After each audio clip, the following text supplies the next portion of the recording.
Hey Blue Rev, I'm here with Ken Casey from the Dropkick Murphys. We are in downtown Boston, historic downtown Boston at the Hands Off rally. Dropkicks are going to play in a few minutes an acoustic set.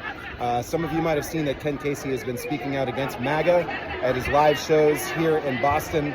And Ken, just want to thank you so very much for speaking out in favor of democracy and against the onslaught of MAGA in our country right now. You want to just talk about why you did it, what brought you to speak out the last few weeks? I mean, to a degree, we've always spoken out. You've known us since we started, and it's always been what we've been about. But in the past, we've liked to leave it more to the lyrics and the songs, and less, to saying stuff on stage. But the time has come where it's do or die for America, in our opinion. And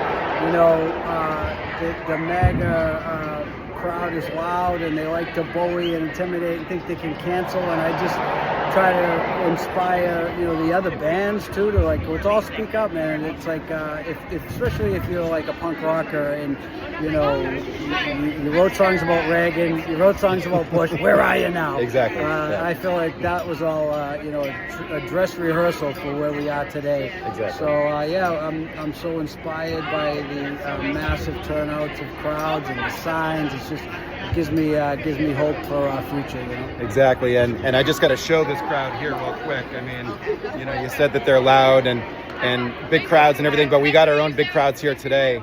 And Ken, I mean, a lot of people are starting to say that they've never heard your lyrics before until recently, as you said, as someone who's been listening to you guys since 1996, you guys have been speaking about justice and fighting back against the powerful, and talk about your lyrics and what you've been singing about and why that's even more important now to highlight what you've been singing about. I mean, I think we've always sung about the immigrant experience.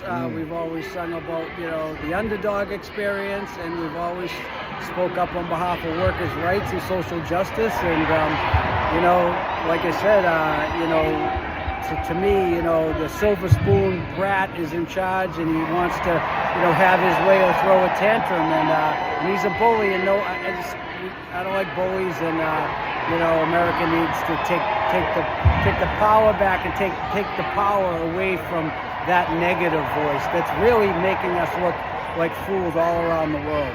Exactly. And there are people all around the world coming out to these protests today. We just seen pictures. It's incredibly inspiring. Thousands and thousands of people here in Boston. And Ken, we're in this historic neighborhood, right? This was the start of the American Revolution in this neighborhood. And we're still feeling the ghosts of the past today, in a good way here. Do you think Dropkicks will continue to speak up in the next few years, against Trump and everything that's happening in the country? Think that you're kind of here to stay and in terms of being a voice of opposition? Yeah, as long as the voice is needed, we'll be here doing it. I mean, I don't know. We've shutting up has never been something we like to do. So, you don't have to worry about us shutting up. We don't like when you guys shut up. We don't like when you guys shut up at all.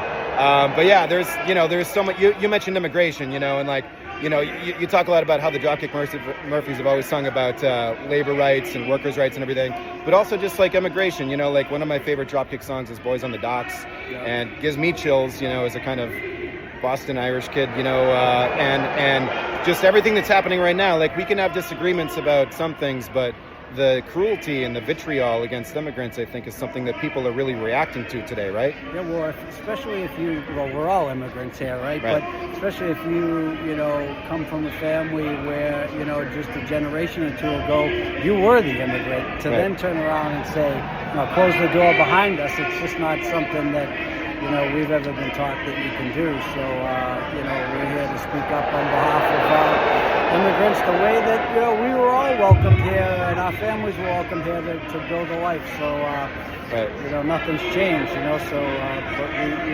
we want to treat those that came behind us the same as we would treat. Exactly. No, it's a great point. And I always say to people, we're no better than them, right? Everyone comes here and you become equal when you come here, and we're no better than them. And so, I really, really happy that you guys are, still kind of speaking up here and making sure that those voices are still heard.